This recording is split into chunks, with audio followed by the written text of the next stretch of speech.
It is a system, a spiritual, economic, and political reality that carries the identity of ancient Babylon but manifests in the end times as something the world has never seen before. The mother of harlots, the source, the origin, the prototype of every false system of worship, every corruption of truth, every substitution of human power for divine authority that has ever existed. But here's what makes the mystery so relevant right now. Because the system John describes is not medieval, it is not ancient, it is a global commercial empire, a network of trade so extensive, so interconnected, so central to human civilization that its destruction triggers mourning across every continent. This is not just a place, it is a system, and the system is operating right now. Now here's what Revelation says this system controls. Because the inventory John provides is one of the most detailed economic descriptions in all of Scripture. And every item on the list tells you something about the nature of the system.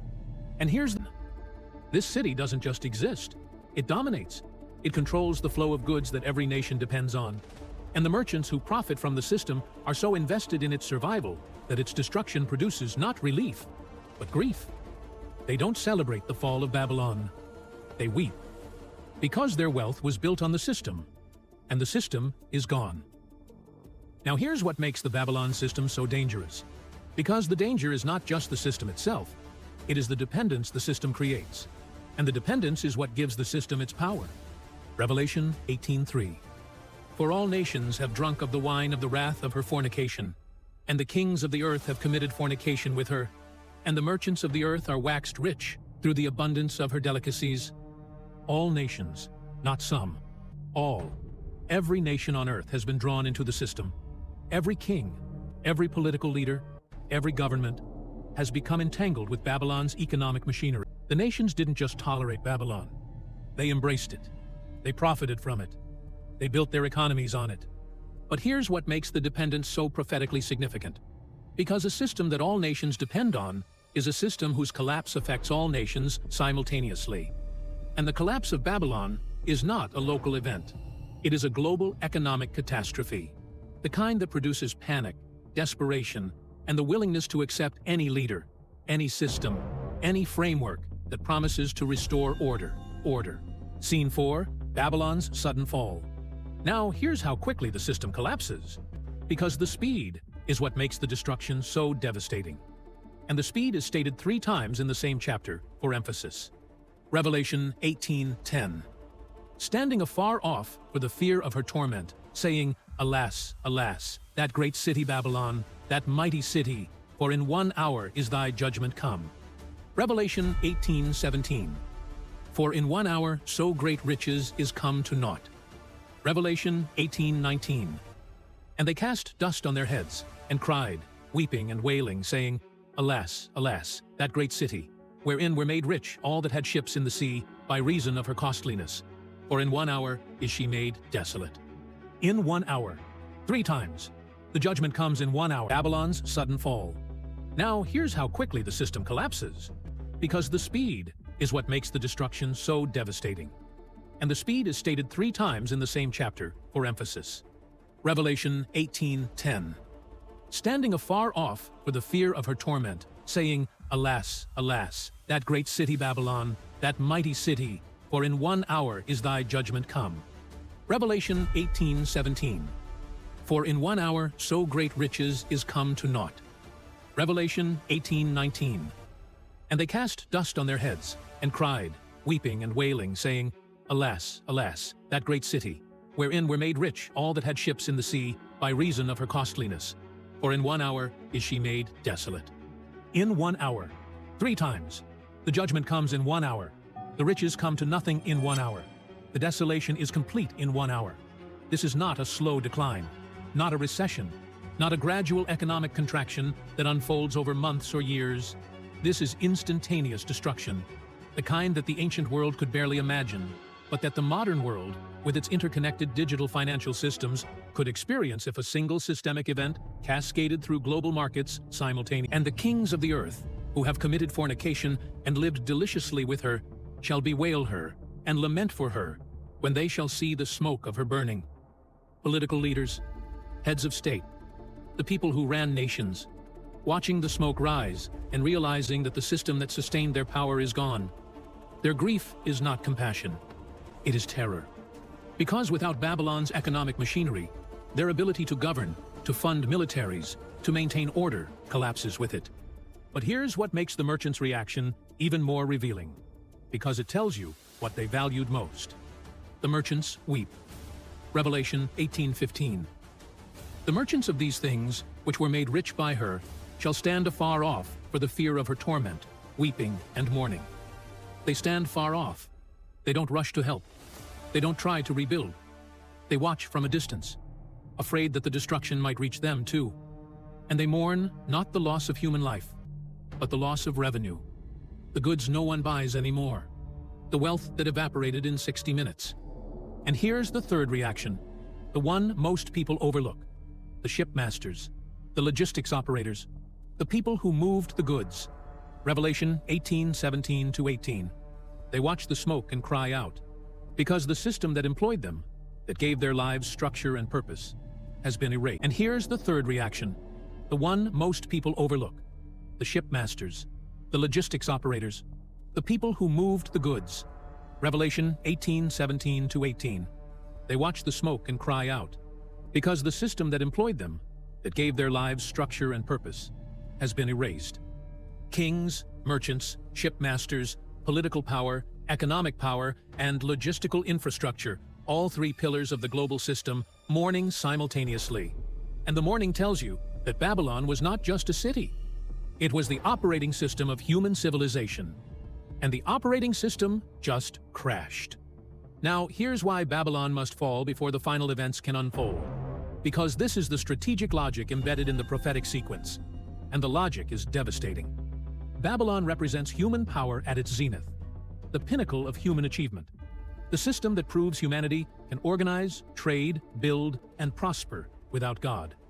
Babylon is the embodiment of the lie that began in the garden. Ye shall be as gods. And God judges it not because it failed, but because it succeeded. It succeeded in building a world that doesn't need him. It succeeded in creating a civilization that worships wealth instead of the Creator. The Tower of Babel was the first Babylon, the first organized attempt by humanity to build a civilization that did not need God. And God's response was immediate. He confused their language, scattered them across the earth, and ensured that the project of human self-deification would not be completed. But here's what makes the origin so prophetically significant. Because the spirit that animated Babel never died. It was scattered, dispersed, distributed across civilizations and centuries, but it never stopped building, never stopped reaching, never stopped trying to construct a system that makes humanity its own God. And the Babylon of Revelation is the final expression of that spirit, the completed tower, the system that Nimrod dreamed of and that the end times world finally achieves.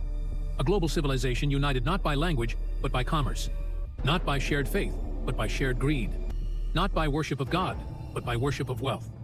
Babylon didn't begin in Revelation. It began in rebellion. And the rebellion has been building for 6,000 years. Now here's what defines the spirit of Babylon across every era. Because the geography changes, but the DNA remains identical.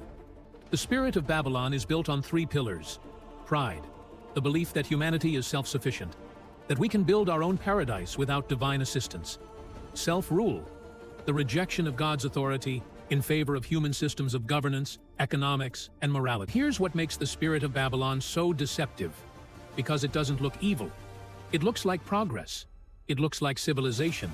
It looks like the natural trajectory of human development, from agriculture to industry, to technology, to globalization. Every step feels rational. Every advancement feels inevitable.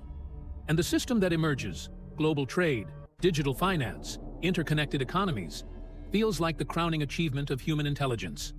And it is. That's the problem. Because the crowning achievement of human intelligence is a system that has no room for God. A system that measures value in dollars and cents rather than in souls. But here's what makes Nebuchadnezzar's Babylon the template for the final Babylon. Because the pattern is identical.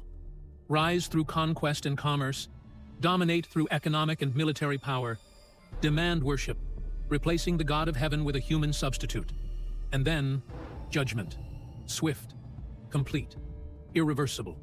Babylon fell to the Persians in a single night, while Belshazzar was feasting. The handwriting appeared on the wall. The kingdom was weighed and found wanting, and the greatest city on earth was conquered before the banquet ended. Here's what the final Babylon looks like. Because Revelation's description is not of an ancient city, with mud brick walls and ziggurat temples, it is a modern economic system of such sophistication that the entire world depends on it for survival. But here's what makes the final system so prophetically precise.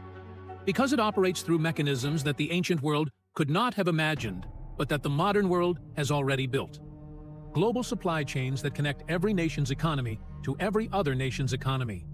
Digital financial networks that can move billions of dollars across continents in milliseconds. Centralized banking systems that control the issuance of currency. And a commercial infrastructure so integrated that the failure of one node, one market, one bank, one system can cascade through the entire network and bring it all down. The final Babylon is not a future concept. It is the present reality. The global economic system is already more interconnected, more centralized, and more vulnerable to catastrophic collapse than any previous system in human history. And Revelation says it will collapse in 1 hour, and the world will mourn. But Babylon is not the only city in prophecy. There is another city, far more important. A city that doesn't represent human achievement, but divine presence. A city that doesn't control through commerce, but through covenant. A city that has been fought over for 3,000 years. There is another city, far more important. A city that doesn't represent human achievement, but divine presence. A city that doesn't control through commerce, but through covenant. A city that has been fought over for 3,000 years. Now, here's the city that sits at the center of the prophetic timeline. Because Jerusalem is not just a political capital. It is the location God chose to place his name. The site where Abraham offered Isaac. Where Solomon built the temple. Where the presence of God dwelt between the cherubim. Where Jesus was crucified, buried, and resurrected. And where he will return, on the Mount of Olives, overlooking the city, to establish the kingdom that will never end. But here's what makes Jerusalem so different from Babylon. Because Babylon was built by human ambition. Jerusalem was chosen by divine decree. Babylon represents everything humanity can achieve without God. Jerusalem represents everything God has chosen to accomplish through his people. As previous conquerors occupied Jerusalem for political or military reasons, the Antichrist occupies it for spiritual reasons. He doesn't just want the territory. He wants the temple. He wants the throne. He wants to sit in the seat that belongs to God and declare himself the object of all worship. Now, here's the event that transforms the occupation from political to spiritual. Because the Antichrist doesn't just control Jerusalem, he desecrates it. Daniel 9:27. And he shall confirm the covenant with many for 1 week. And in the midst of the week, he shall cause the sacrifice and the oblation to cease. And for the overspreading of abominations, he shall make it desolate, even until the consummation. And that determined shall be poured upon the desolate. In the midst of the week, at the midpoint, 3.5 years into the covenant, the sacrifices, which had been restored under the terms of the peace agreement, are stopped, and the abomination of desolation is set up.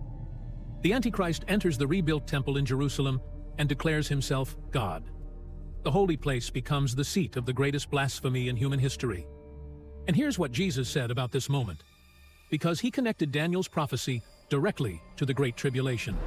In the midst of the week, at the midpoint, 3.5 years into the covenant, the sacrifices, which had been restored under the terms of the peace agreement, are stopped, and the abomination of desolation is set up. The Antichrist enters the rebuilt temple in Jerusalem and declares himself God. The holy place becomes the seat of the greatest blasphemy in human history. And here's what Jesus said about this moment, because he connected Daniel's prophecy directly to the Great Tribulation. Matthew 24:15 through 16. When ye therefore shall see the abomination of desolation, spoken of by Daniel the prophet, stand in the holy place. Whoso readeth, let him understand. Then let them which be in Judea flee into the mountains. When you see it, run. The moment the abomination stands in the holy place, the great tribulation begins, and the city of God, Jerusalem, becomes the city under the beast. Scene 17, why Jerusalem falls under the beast. Now, here's the strategic logic behind the Antichrist targeting Jerusalem. Because Babylon's fall creates the economic vacuum, but Jerusalem's desecration completes the spiritual conquest. The Antichrist needs Babylon to fall because it represents a rival power center, an economic system that competes with his authority. Controlling the temple is not a political move, it is a theological claim.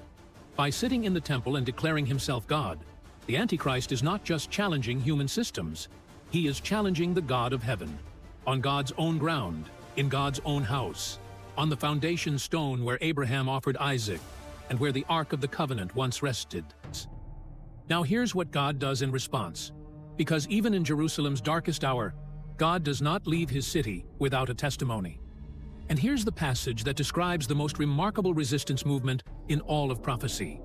Because two witnesses appear in Jerusalem during the tribulation and confront the beast's authority directly. Revelation 11:3. And I will give power unto my two witnesses, and they shall prophesy 1,260 days, clothed in sackcloth. 1,260 days, 3.5 years. Two witnesses, empowered by God, dressed in sackcloth, prophesying in the streets of occupied Jerusalem.